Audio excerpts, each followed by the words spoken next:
Aim for a neat and consistent caulk bead and gap of 1/8 to 3/16 of an inch when re-caulking a tub or shower to ensure a waterproof, durable seal that looks professional.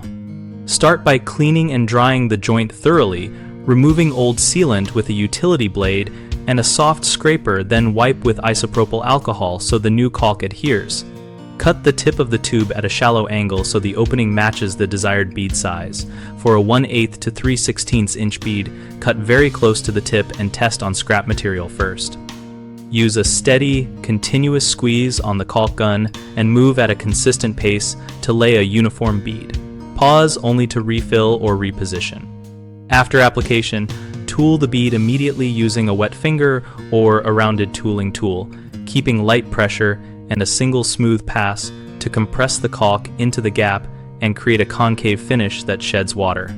If tile cuts or surface imperfections require more coverage, widen the bead slightly but maintain the same profile so the caulk seats properly against both surfaces. Allow full cure time recommended by the manufacturer before exposing to water, usually at least 24 hours, and ventilate the area to aid curing.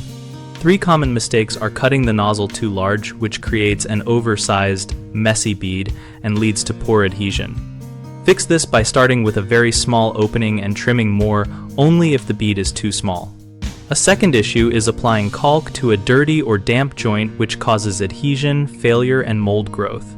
Prevent this by removing all old material, drying the joint completely, and wiping with alcohol before applying new caulk.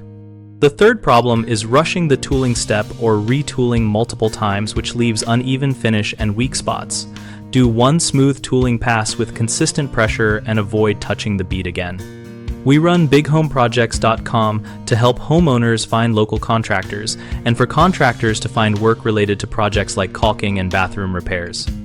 We also host a discussion community where homeowners and tradespeople share tips, ask questions, and post project photos so everyone can learn from real experiences.